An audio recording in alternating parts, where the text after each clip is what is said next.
नमस्कार, देश न्यूज में आपका स्वागत है और मैं हूं आपके साथ स्नेहा तिवारी। चलिए आपको लेकर चलते हैं आज की कुछ बड़ी खबरों की तरफ। तो प्रधानमंत्री नरेंद्र मोदी आज भोपाल के जंबूरी मैदान में भाजपा कार्यकर्ता महाकुंभ को संबोधित करेंगे। बीजेपी का दावा है कि कार्यकर्ता महाकुंभ में प्रदेश भर से 10 लाख लोग शामिल होंगे। 6 महीने के अंदर मोदी का एमपी में यह 7वां दौरा है और संभावना है कि अगले 2 सप्ताह में प्रदेश में आचार संहिता लग सकती है। इससे पहले पीएम मोदी का ये दौरा काफी अहम माना जा रहा है।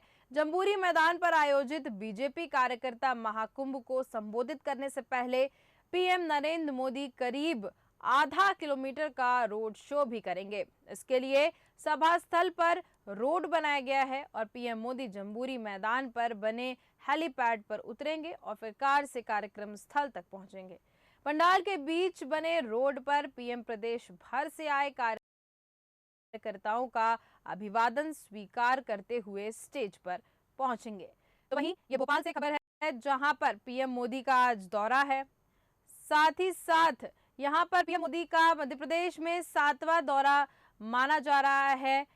इसको पीएम मोदी को जो है ये मध्य प्रदेश का और भोपाल में आज का दौरा जो है वो है बहुत ही अहम माना जा रहा है। संभावना है कि अगले 2 सप्ताह में प्रदेश में आचार संहिता लग सकती है। इससे पहले पीएम मोदी का यह दौरा काफी अहम माना जा रहा है। अहम इसलिए क्योंकि कुछ दिनों बाद आचार संहिता लग सकती है। इसी के साथ साथ आज के दिन भोपाल में पीएम मोदी का संबोधन भी होगा। इनका संबोधन काफी अहम होगा ऐसा कहा जा रहा है। 6 महीने के अंदर मोदी का एमपी में यह 7वां दौरा है। लगातार पीएम नरेंद्र मोदी जो हैं वो लगातार दौरे पर है। साथ ही साथ ये देखा जा रहा है कि मध्य प्रदेश में विधानसभा चुनाव को मद्देनजर रखते हुए पीएम मोदी ऐसी तमाम रैलियां करते नजर आते हैं। साथ ही हम अगर देखें तो यहाँ पर 10 लाख लोग शामिल होंगे ऐसा कहा जा रहा है। ऐसा दावा बीजेपी कर रही है कि यहाँ पर 10 लाख लोग शामिल होंगे। वहीं भोपाल की बात करें तो आज जगह जगह पर ट्रैफिक को डाइवर्ट भी किया गया है और ये मोदी जी का 7वां दौरा है मध्य प्रदेश में। इसमें मध्य प्रदेश चुनाव को मद्देनजर रखते हुए नरेंद्र मोदी भोपाल दौरे पर हमेशा रहते हैं। मोदी का ये दौरा विधानसभा चुनाव के लिए बहुत महत्वपूर्ण है और ऐसा कहा जा रहा है कि आज का जो मोदी का संबोधन होगा वो बहुत महत्वपूर्ण होगा। साफ तौर पे देखा है कि मोदी लगातार मध्य प्रदेश का जो दौरा कर रहे हैं और आज मोदी का एमपी में 7वां दौरा है। और इसी पर तमाम चर्चा के लिए हमारे साथ देश न्यूज के एडिटर इन चीफ जय श्रीवास्तव जी जुड़ चुके हैं। सर बहुत बहुत स्वागत है आपका। नमस्कार। जय श्रीवास्तव जी, मोदी जी लगातार जो है एमपी का दौरा करते नजर आए हैं अभी कुछ दिनों में और ये उनका 7वां दौरा है। क्या कुछ कहना है आपका इस पर? मध्य प्रदेश के जो विधानसभा चुनाव है उसको मद्देनजर रखते हुए पीएम मोदी क्या कुछ प्लानिंग कर रहे हैं? देखिए, नरेंद्र मोदी जी का यहाँ बार-बार आना ये संकेत दे रहे हैं कि जी। मध्य प्रदेश के जो चुनाव है या 5 राज्यों के चुनाव है, उसको मध्य प्रदेश को लेके बहुत ज़्यादा गंभीर है बिल्कुल। और किसी भी हाल में मध्य प्रदेश के इलेक्शन भारतीय जनता पार्टी हारना नहीं चाहती है। आज जिस प्रकार का जो है पंडाल लगा है, जी। यहाँ ये ऐतिहासिक पंडाल है क्योंकि इतना बड़ा पंडाल भोपाल में कभी आज तक लगा नहीं है। तो इतना बड़ा जो ये पंडाल लगने के बाद लोग ये कह रहे हैं कि पहली बार 102 एकड़ में ये जी। पूरा टेंट लगा है। तो मुझे लगता है कि महिला आरक्षण पर भी जो है मोदी को स्वागत करने के लिए एक बड़ी टीम तैयार यहाँ पर की गई है और भारतीय जनता पार्टी के 10 लाख कार्यकर्ता आने की संभावना आज व्यक्त की जा रही है। भारतीय जनता पार्टी के वरिष्ठ नेताओं ने ये दावा किया है कि आज यहाँ 10 लाख से ऊपर कार्यकर्ता आएंगे और मोदी उस कार्यक्रम को संबोधित करेंगे। इस कार्यक्रम का जो नाम है, ये नाम दिया है महाकुंभ, कार्यकर्ता महाकुंभ। तो कार्यकर्ता महाकुंभ नाम दे के ही इन्होंने ये कोशिश की है कि बड़ा मैसेज जाए कि ये बहुत बड़ा कार्यक्रम है। तो इस कारण से देखा ये जा रहा है कि महाकुंभ का मतलब ये है कि एक बड़ा आयोजन है। तो इस आयोजन में आज मुझे लगता है कि कुछ न कुछ एक घोषणा या सौगात मध्य प्रदेश के जनता को या महिलाओं के लिए कुछ न कुछ मोदी यहाँ पर दे सकते हैं। मुझे लगता है कि आज 11 बजे यहाँ पर आएंगे जी। तो इसमें अभी से देखा जा रहा है जगह जगह अभी भीड़ है। तो आने के बाद इनके पहुंच मार्ग भी हेलीकॉप्टर से वहां रखा गया है कि एयरपोर्ट से सीधे हेलीकॉप्टर से वहां पहुंचेंगे। और जो जम्बूरी मैदान है उस मैदान में मैदान बहुत बड़ा है और 10 लाख रुपए बहुत आसानी से 10 लाख लोग वहां बहुत आसानी से आ सकते हैं। तो मुझे लगता है कि आज कुछ ना कुछ बड़ी घोषणा यहाँ इलेक्शन को देखते हुए कर सकते हैं। जिस प्रकार देखा जा रहा है कि ऑपोजिशन बार बार जैसे अभी आप पार्टी यहाँ घूम रहे हैं, अभी आपके भारतीय जनता पार्टी के से टक्कर लेने के लिए कांग्रेस कमर कस कर बिल्कुल घूम रहे हैं। और इसी प्रकार से कहीं जगह जगह पर घोषणाएं हो रही है। अभी सभी पार्टियां कुछ फ्री मुफ्त में जो है बहुत कुछ देने के लिए घोषणाएं कर रहे हैं। तो ऐसे स्थिति में यदि मोदी के मुंह से कोई घोषणा होती है तो इसे गंभीरता से लिया जाएगा। और मुझे लगता है कि जिस प्रकार की जो है यहाँ पर वातावरण निर्मित हुई है इलेक्शन को देखते हुए कि यहाँ मुफ्त बांटने की जो है एक प्रकार के एक परंपरा चल पड़ा है कि तुम ये दोगे तो मैं ये दूंगा, वो ये देगा तो मैं ये दूंगा। तो आम जनता इसके मजे ले रहे हैं। तो अभी ये देखा ये जा रहा है कि मोदी के लिए कि ये क्या घोषणा करते हैं। और भारतीय जनता पार्टी जैसे एक बात मैं आपको बता देना चाहता हूं कि जो लाडली बहना योजना है इस योजना में भारतीय जनता पार्टी को बहुत ऑक्सीजन मिला है। तो मुझे लगता है कि महिलाओं के लिए विशेष कुछ घोषणा यहाँ मोदी कर सकते हैं। और क्या हो रहा है कि कांग्रेस ने घोषणा की कि हम 1,500 रुपए देंगे महिलाओं को और भारतीय जनता पार्टी 1,000 रुपए दे रही थी। अब जाके जो है उन्होंने कर दिया कि हम 3,000 रुपए तक जाएंगे। 1,000 रुपए से शुरू किया, 1,250 रुपए कर दिया, उसके बाद आप 1,500 करने वाले हैं और अगले महीने से आचार संहिता लागू हो जाएगा।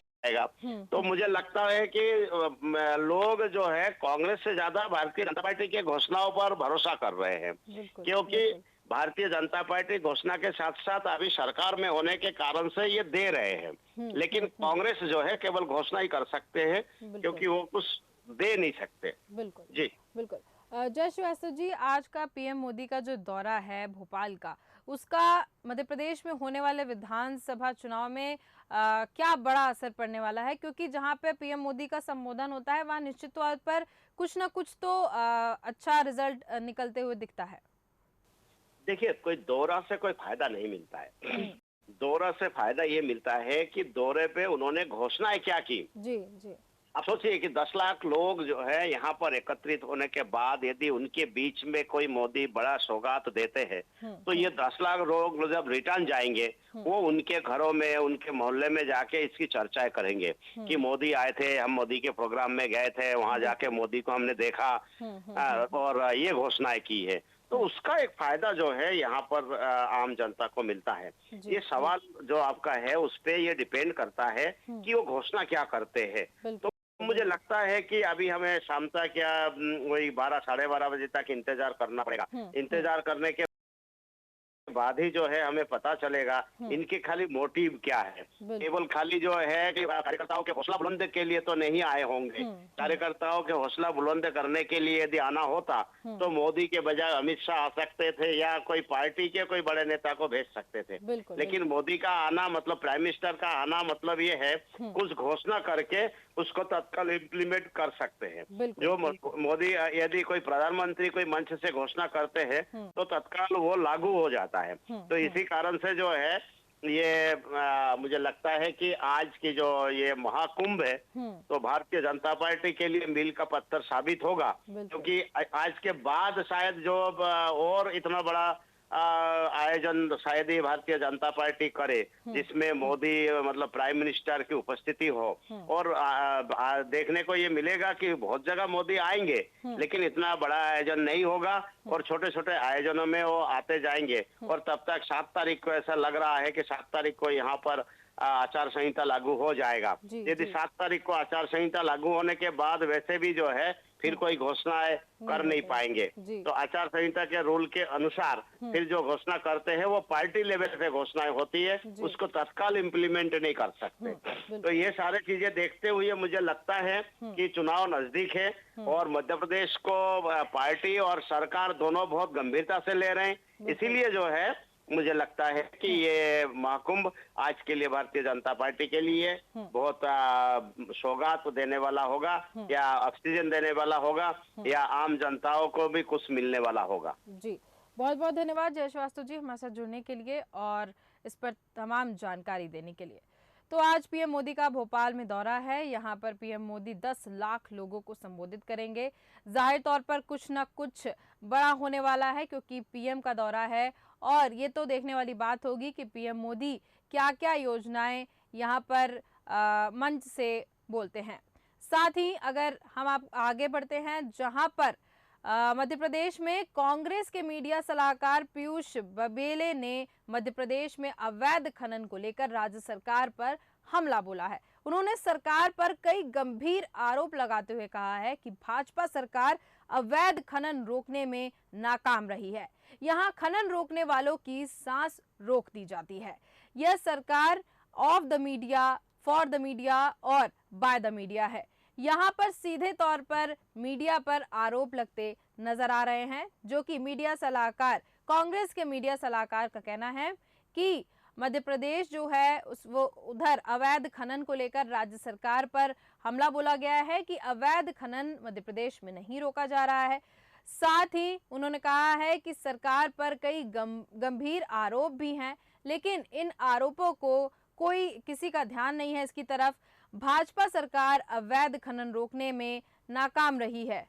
यहाँ खनन रोकने वालों की सांस रोक दी जाती है। यह सरकार of the media, for the media और बाय द मीडिया है। और जो अधिकारियों के वर्जन सामने आए हैं उसमें उन्होंने साफ साफ कहा है कि राजनीतिक वर्चस्व वाले लोगों के, राजनीतिक रसूख वाले लोगों के दबाव के कारण यहाँ पर अवैध खनन हो रहा है। मैं माननीय मुख्यमंत्री जी से जानना चाहता हूं कि अगर वे ये उत्खनन नहीं करा रहे हैं तो ये उत्खनन कौन करा रहा है? क्योंकि मुख्यमंत्री जिस संसदीय क्षेत्र में रहता हो वहां उससे बड़ा नेता कोई हो तो शिवराज जी उसका नाम बताएं। तो मेरा सीधा सीधा आरोप है कि ये जो पहाड़ों को खोदा जा रहा है ये मुख्यमंत्री शिवराज सिंह चौहान के सीधे संरक्षण में ये खनन चल रहा है, ये घोटाला चल रहा है, ये कमीशन राज चल रहा है। और खनन के प्रति शिवराज सरकार का ऐसा नहीं है कि सिर्फ गंज बासोदा में पहाड़ खोद दिए हों या मां नर्मदा की रेत चोरी की जा रही हो। ये चीजें रुक ना सकें, ये घोटाले रुक ना सकें, इसलिए माइनिंग माफिया को पिछले 18 साल में शिवराज सरकार ने बराबर संरक्षण दिया है। अगर किसी अफसर ने इसके खिलाफ आवाज उठाई तो उसे प्रताड़ित किया गया, उस पर हमले हुए, उसका ट्रांसफर कर दिया गया। अगर किसी पत्रकार साथी ने आरटीआई लगाई तो उसके सामने क्या क्या मुसीबतें खड़ी की गई वो आप सबको पता है। तो ये जो है माफिया की सरकार माफिया के द्वारा माफिया के लिए चल रही है। तो ये कांग्रेस के मीडिया सलाहकार पीयूष बेवले ने कहा है कि मध्य प्रदेश में अवैध खनन को लेकर राज्य सरकार पर कई हमले बोले गए हैं, लेकिन इसकी तरफ किसी का ध्यान नहीं है। उन्होंने सरकार पर कई गंभीर आरोप लगाते हुए कहा है कि भाजपा सरकार अवैध खनन रोकने में नाकाम रही है और यहां पर लगातार खनन जारी है, इस पर कोई भी एक्शन नहीं लिया जा रहा है। खबरों का सिलसिला लगातार जारी रहेगा। देखते रहिए देश न्यूज। नमस्कार।